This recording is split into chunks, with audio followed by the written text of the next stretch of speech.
জান্নাতেও মদ। সকালবেলার ক্যাম্পাস অন্যরকম সৌন্দর্যে ভরে ওঠে। দোয়েল চত্বরে ঠাই দাঁড়িয়ে থাকা কৃষ্ণচূড়া ফুলগাছটির মগডাল দেখলে প্রথমেই আগুনের গোলা ভেবে যে কেউ ভুল করতে পারে। মন্টুদার দোকানের পেছনে একে বেঁকে উঠে যাওয়া অর্কিডের গাছ আর রাস্তার দুপাশে সেনাপতির মতো দাঁড়িয়ে থাকা বকুল, সব মিলিয়ে ক্যাম্পাসটি যেন পৃথিবীর বুকেই এক টুকরো স্বর্গ। সকালে বুক ভরে মুক্ত বাতাস গ্রহণের তাগিদে এই তল্লাটে অনেকের আগমন ঘটে থাকে। পিজি হাসপাতালের রোগী থেকে শুরু করে বিজি বিজনেসম্যান, পড়ুয়া ছাত্র থেকে শুরু করে পড়ানো শিক্ষক, সকালবেলা সবাই খুব ফুরফুরে মন নিয়ে এদিকটায় হেঁটে যায়। আজ রবিবার, আমার আর সাজিদ দুজনের একজনেরও ক্লাস নেই।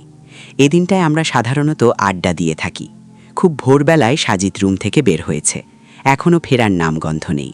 চোখ কচলাতে কচলাতে গতরাতে করা অ্যাসাইনমেন্টের ওপরে ফাইনাল রিভিশন দিয়ে যাচ্ছি।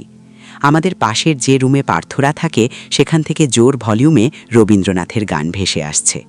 খেয়াল করলাম বাইরে থেকে গানের আওয়াজ ছাড়াও কিছু কর্কশ চিৎকার আর আওয়াজের শব্দ ভেসে আসছে। কাছাকাছি কোনো জায়গা থেকেই যে এই শব্দ আসছে সেটি নিশ্চিত। অ্যাসাইনমেন্ট পেপার ভাঁজ করে টেবিলে রেখে গায়ে শাল জড়িয়ে বাইরে এসে দাঁড়ালাম। ফাগুনের এই সময়টায় ভোরবেলা মৃদু মন্দ শীত পড়ে। এই শীতে গায়ে শাল জড়ানোর দরকার পড়ে না অবশ্য, কিন্তু গত কয়েকদিন ধরে লুকোনো জ্বর আর সর্দিতে কাহিল হয়ে ওঠা শরীর এই শীতকেও প্রচণ্ড রকম ভয় পাচ্ছে, তাই বাধ্য হয়ে গায়ে শাল তোলা।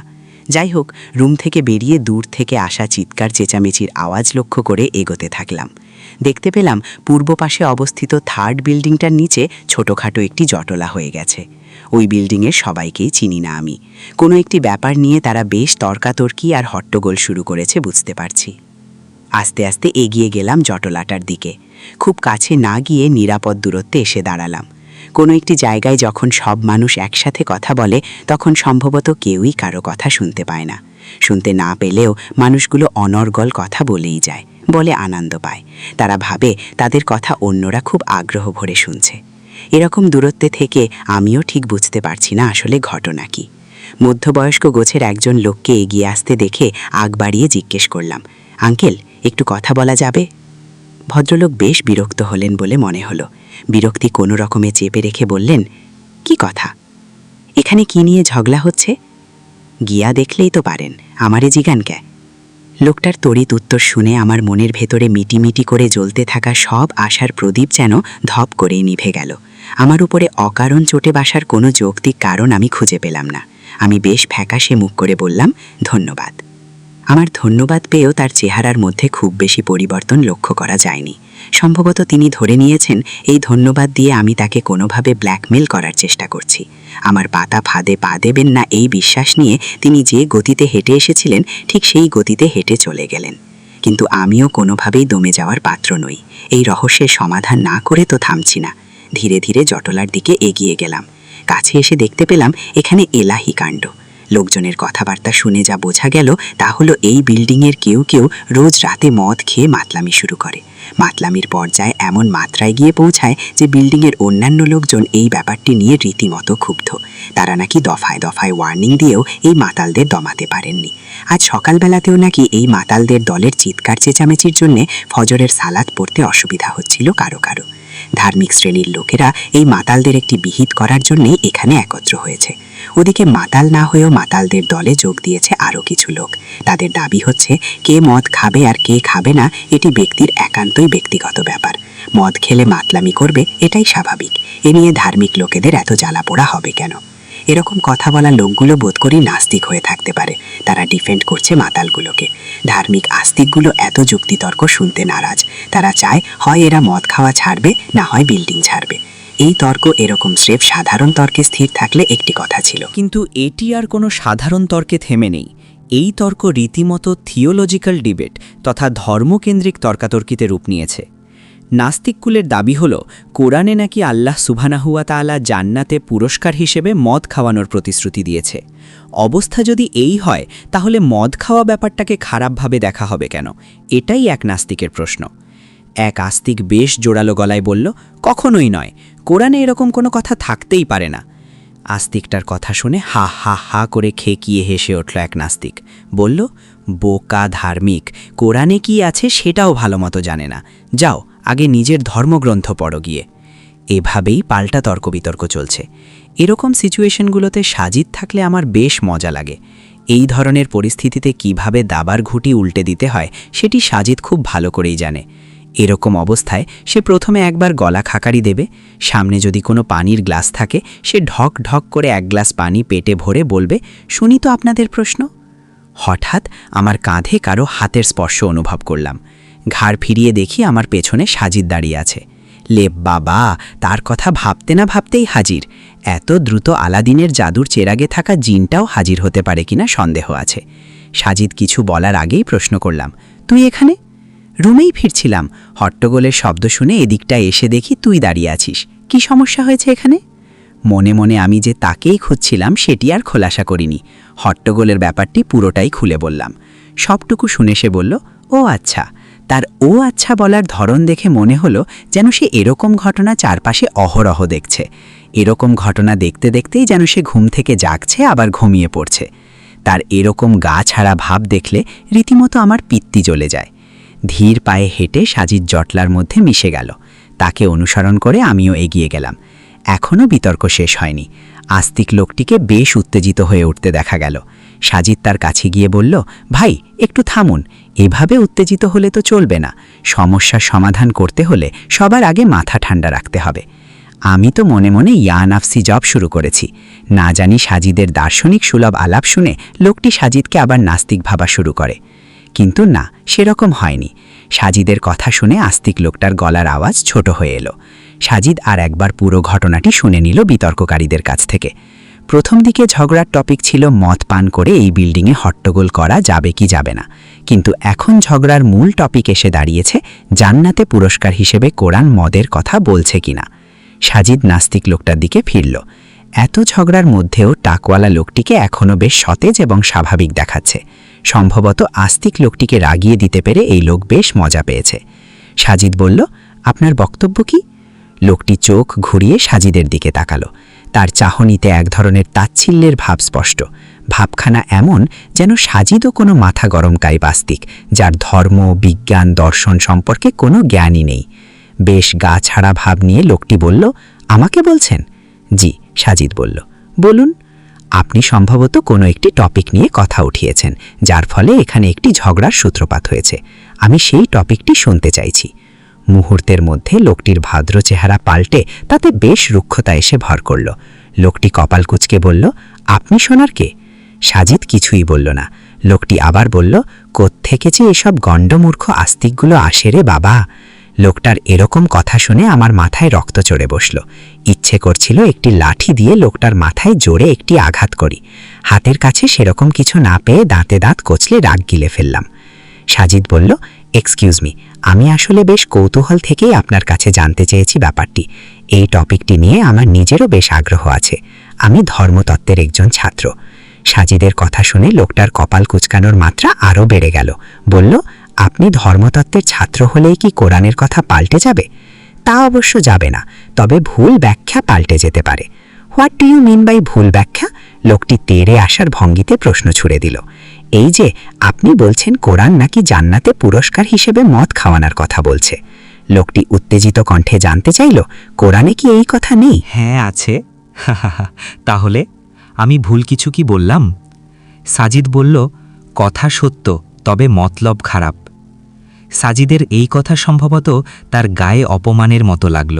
বলল, মতলব খারাপ মানে? সাজিদ মুচকি হাসি দিয়ে বলল, হেই তো আলোচনায় চলে এসেছেন। আপনার মতলব কিভাবে খারাপ সেটি জানার জন্যই তো আলাপ দরকার। এতক্ষণ তো আপনি আলাপেই আসতে চাচ্ছিলেন না। লোকটার চোখের পলক পড়ছে না। তার সব দৃষ্টিশক্তি সাজিদের দিকে এসে নিবদ্ধ হয়ে আছে। মানুষ ভালোবেসে অপলক নয়নে তাকায় বলে জানতাম। রেগে থাকলেও কি মানুষ অপলক দৃষ্টিতে তাকিয়ে থাকে? সাজিদ এতক্ষণে গলা খাকারি দিল। বলল, আচ্ছা আলোচনায় আসি। আপনি কি আমাকে বলতে পারবেন যে কোরআনের ঠিক কোন আয়াতে জান্নাতের পুরস্কার হিসেবে মদের কথা বলা আছে? লোকটি দাঁত মুখ খিচিয়ে উত্তর দিল, আমি তো সেটি মুখস্থ করে বসে নেই, তাই না? তা অবশ্য ঠিক, কোনো সমস্যা নেই। আমি কি বলবো কোন আয়াতে এই ব্যাপারে বলা আছে? লোকটি কিছুই বলল না। নীরবতাকে সম্মতির লক্ষণ হিসেবে ধরে নিয়ে সাজিদ আবার বলতে শুরু করল।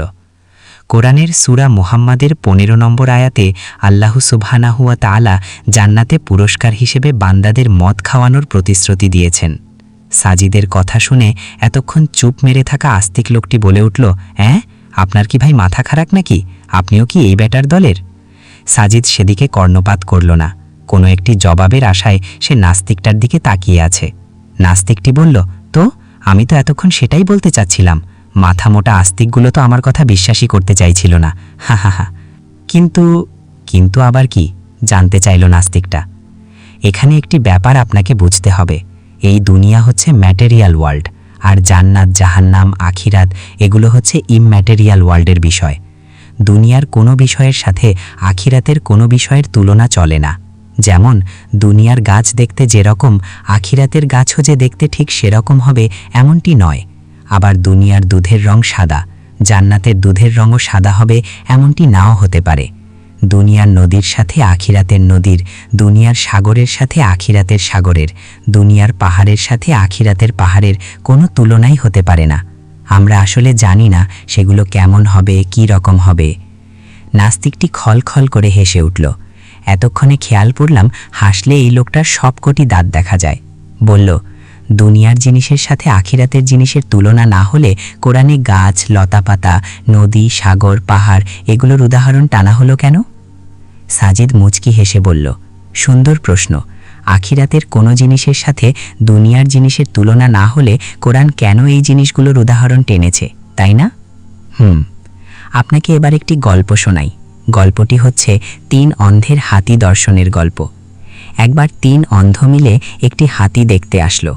যেহেতু তারা চোখে দেখে না, তাই স্পর্শ করেই তাদের অনুমান করতে হবে হাতি আসলে কী রকম।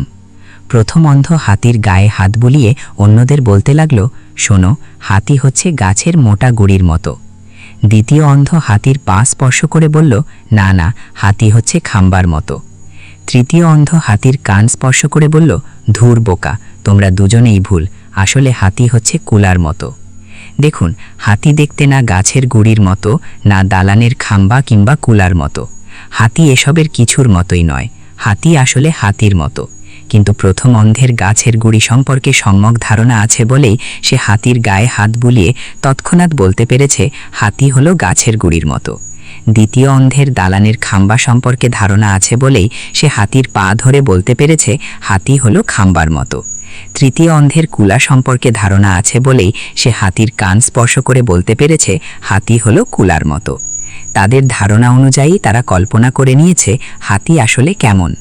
এখন কোরআন জান্নাত জাহান্নামের উপমা দেওয়ার সময় এমন সব উপমা, উদাহরণ আর শব্দ চয়ন করেছে যার সাথে মানুষ পরিচিত, যাতে করে মানুষ সহজভাবে বুঝে নিতে পারে আসলে ব্যাপারটি কেমন বা কী রকম হতে পারে। যদি এমন সব উপমা বা উদাহরণ কোরআন ব্যবহার করত যা মানুষ কোনোদিন দেখেনি, শোনেনি, তাহলে মানুষ সহজেই উপদেশ গ্রহণ করতে পারত না। এজন্যেই কোরআন গাছ, নদী, সাগর, পাহাড়, পর্বত ইত্যাদি জিনিসের উদাহরণ দিলেও এই ব্যাপারটি মাথায় রাখতে হবে যে এগুলো দুনিয়ায় থাকা গাছ, নদী, সাগর, পাহাড়, পর্বতের মতো নয়। একইভাবে কুরআন যখন জান্নাতে মদের কথা বলে তখন আমাদের বুঝতে হবে যে এই মদ দুনিয়ার মদের মতো নয়। সাজিদ থামল। লোকটি বলল, কিন্তু মদ তো মদই, তাই না? উপমা। সাজিদ বলল, না, সব সময় তা নয়। লোকটি কপাল কুঁচকে বলল, মানে কি? আগে আপনি বলুন মদ কী রকম। পাশে দাঁড়িয়ে এতক্ষণ ধরে সাজিদের আলাপ শুনছিল মাতালদের একজন। অবশ্য তার মাতলামির ভাবটি এখন কমে এসেছে। সে বলে উঠল, মদ হচ্ছে খুবই দুর্গন্ধময়। আর কিছু? সাজিদ জানতে চাইল। মাতাল লোকটি চুপ মেরে গেল। সম্ভবত মদ সম্পর্কে সে এর চেয়ে বেশি আর কিছু জানে না। সাজিদ বলতে লাগল, আমি বলছি, এটি বিজ্ঞানসম্মত যে মদ শরীরের জন্য ক্ষতিকর। অ্যালকোহলিক এই জিনিসটি মানুষের সেন্স পাল্টে দেয়। মদপানকারীরা মুহূর্তের মধ্যে মাতাল হয়ে পড়ে। আশপাশের জগৎ থেকে বিচ্ছিন্ন হয়ে তারা এমন সব কাণ্ড ঘটিয়ে বসে যা সাধারণ অবস্থায় তারা কল্পনাও করতে পারে না। অতিরিক্ত মদপানকারীর মৃত্যুও ঘটতে পারে। সেটি তো বুঝলাম, বলল নাস্তিক লোকটা। এতে কি প্রমাণ হয় সব মদ মদ না? হয়। কিভাবে? কুরআনে উল্লিখিত মদ আর আপনার দুনিয়ার মদ কিন্তু একই ব্যাপার নয়। আপনার দুনিয়ার মদ পানে মানুষের সেন্স বিবেকবুদ্ধি লোপ পায়, শরীরের ক্ষতি করে। মোটা দাগে এটার ক্ষতির দিক এত বেশি যে সেগুলো বর্ণনাতীত। কিন্তু অপরদিকে কুরআনে যে মদের কথা বলা হয়েছে তা নির্মল, বিশুদ্ধ, সুগন্ধময়। তাতে কোনো অ্যালকোহল নেই, ক্ষতিকর কোনো উপাদান নেই যা পানকারীর বিবেকবুদ্ধির লোপ পাইয়ে দেবে। তা বিস্বাদ নয়, সুস্বাদু। সাজিদের কথা শুনে মাতাল লোকটি চোখ বড় বড় করে তাকিয়ে আছে তার দিকে। এরকম অদ্ভুত মদের কথা শুনে সে মনে হয় আকাশ থেকে পড়ল। নাস্তিক লোকটি কিছু একটা বলতে গিয়েও ঢোক গিলে নিল। তাকে উদ্দেশ্য করে সাজিদ আবার বলে উঠল, আপনি সম্ভবত বলতে চাচ্ছিলেন আমার এই কথার পক্ষে যুক্তি কি, তাই না? ফাইন, আমার কথার পক্ষে যুক্তি হচ্ছে স্বয়ং আল্লাহর কথাই। আল্লাহ নিজেই কুরআনে বলেছেন, জান্নাতে যে মদ তথা পানীয় পরিবেশন করা হবে তা হবে কোমল, সুপেয়, সুগন্ধি। দুনিয়ার মদের মতো তা কোনো পানকারীর বিবেক লোপ করবে না। আমি জানতে চাইলাম, কুরআনে এ ব্যাপারে ক্লিয়ার কাট কথা আছে? সাজিদ বলল, হ্যাঁ। কোন সূরায়? সাজিদ তখন আমার দিকে তাকিয়ে বলল, সম্ভবত সূরা ওয়াকিয়ার মধ্যে আছে। কি বলা আছে? জান্নাতে যে পানীয় পরিবেশন করা হবে তা কীরকম হবে সে ব্যাপারে খুব পরিষ্কার ব্যাখ্যা। সাথে সাথে আমি স্মার্টফোন বের করে আল কুরআন অ্যাপস থেকে সূরা ওয়াকিয়া বের করলাম। সাজিদ আমার দিকে তাকিয়ে আছে। আমি অ্যাপসের সার্চ বারে পানীয় লিখে সার্চ দিতেই চলে এলো একটি আয়াত। কুরআন জান্নাতীদের জীবন কেমন হবে সে সম্পর্কে বলছে এভাবে, সেখানে তাদের সেবায় নিয়োজিত থাকবে চিরকিশোরেরা। তাদের কিশোরদের হাতে থাকবে পানির পাত্র, কেটলি আর ঝর্ণা থেকে প্রবাহিত স্বচ্ছ পানীয়। এগুলো পান করলে মাথা ঘুরাবে না, জ্ঞানও লোপ পাবে না। আমি থামতেই সাজিদ বলে উঠল, বেশ স্পষ্ট, কুরআন বিভিন্ন জায়গায় জান্নাতীদের পোশাক, খাবার, পানীয় ইত্যাদি নিয়ে কথা বলেছে। যেমন সূরা মুহাম্মাদে আছে এক ধরনের মদ, দুধ আর ঝর্ণার পানির কথা। আবার সূরা ওয়াকিয়ার মধ্যেও আছে বিভিন্ন পানীয়র কথা। সূরা ওয়াকিয়াতে খুব স্পষ্টভাবে আল্লাহ বলে দিয়েছেন যে জান্নাতের পানীয় কেমন হবে। খেলেই মাথা ঘোরাবে, সেন্স হারাতে হবে, বিবেকবুদ্ধি লোপ পাবে, মাতলামি শুরু হবে? না, কুরআন বলছে এগুলো পান করলে মাথা ঘুরাবে না, জ্ঞানও লোপ পাবে না। দুনিয়ার দুধ খেলে কি কারো মাথা ঘুরায়, জ্ঞান লোপ পায়? পায় না। তাহলে দুনিয়ার যে পানীয় খেলে মাথা ঘুরায়, জ্ঞান লোপ পায়, সেটি হলো মদ। কিন্তু জান্নাতের মদ যে এরকম নয়, ভিন্ন কিছু, সেটি একদম পরিষ্কার করেই আল্লাহ বলে দিয়েছেন। তিনি বলেছেন এগুলো পান করলে মাথা ঘুরাবে না, জ্ঞান লোপ পাবে না। এর চেয়ে ক্লিয়ার কথা আর কি হতে পারে? নাস্তিক লোকটি কিছুই বলল না। সাজিদ বলল, আপনি নিশ্চয়ই এখন বুঝে গেছেন যে জান্নাতে পরিবেশিত মদ বলতে আসলে কী রকম মদ বলা হয়েছে। এতক্ষণ চুপ মেরে থাকা আস্তিক লোকটি এবার কথা বলে উঠল। বলল, ঠিক কইছিলেন ভাইজান, এদের আসলে মতলব খারাপ। জটলাটায় শুরুতে যেরকম চিৎকার চেঁচামেচি ছিল এখন তা আর নেই। সবাই এতক্ষণ সাজিদের কথা শুনছিল মনোযোগ দিয়ে। সাজিদ চলে আসার জন্য তা বাড়াতেই নাস্তিক লোকটি বলে উঠল, সব বুঝলাম, কিন্তু তাই বলে পানীয়র কথা বোঝাতে মদের উপমা কেন দিতে হবে? সাজিদ ঘাড় ফিরে তাকালো। নাস্তিক লোকটি তার দিকে আগের মতোই অপলক তাকিয়ে আছে। অপলক তাকিয়ে থাকা লোকটার সম্ভবত মুদ্রাদোষ। সাজিদ বলল, একজন বিখ্যাত কবি তার কবিতায় লিখেছেন, তোমার মাতাল করা চোখের দিকে তাকিয়ে আমি পার করে দিতে পারি মহাকালের পথ। আচ্ছা, মাতাল করা চোখ বলতে কবি কি বুঝিয়েছেন? লোকটি বলল, অসম্ভব সুন্দর চোখ। মাতাল শব্দটি কোথা থেকে এসেছে জানেন? মদ থেকে।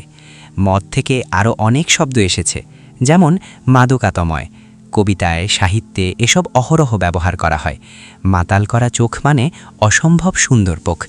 মাদকাতাময় সুবাস মাঝে হলো পাগল করে দেওয়া গন্ধ, যা নাকে লাগলেই নেশা ধরে যায়। এসব শব্দ এসেছে মদ শব্দ থেকে। তাহলে দেখা যাচ্ছে কোনো বস্তুর নাম হিসেবে না, অ্যালকোহলিক কোনো পানীয়কে যখন মদ বলা হবে তখন সেটি নেগেটিভ গুণ হিসেবে মদ, মাতাল কিংবা মাদকাতাময় শব্দগুলো কোনো খারাপ শব্দ সেন্সে, ঠিক আছে। কিন্তু কেউ যখন পজিটিভ সেন্সে বলবে এই ফুলের সুবাসে এক অদ্ভুত মাদকতা আছে, তখন কিন্তু এটি বোঝায় না যে ওই থলেই বনভের গন্ধের গন্ধ বা মদের উপাদান আছে। আপনাকে বুঝতে হবে কুরআন মদ হিসেবে কী রকম পানীয়ের কথা বলেছে। কুরআন বলছে সেগুলো হবে নির্মল পানীয়, সুপেয় এবং সুস্বাদু। সাজিদ হাঁটা শুরু করেছে। সে খুব ধীর পায়ে হাঁটে। তাকে বললাম, ব্যাটাকে বেশ ভালো জব্দ করেছিস। সাজিদ আমার দিকে উদাস নয়নে তাকালো। আমার এই কমপ্লিমেন্ট সে গায়ে মাখল না। অবশ্য সে প্রশংসার কোনো কিছুই গায়ে মাখে না।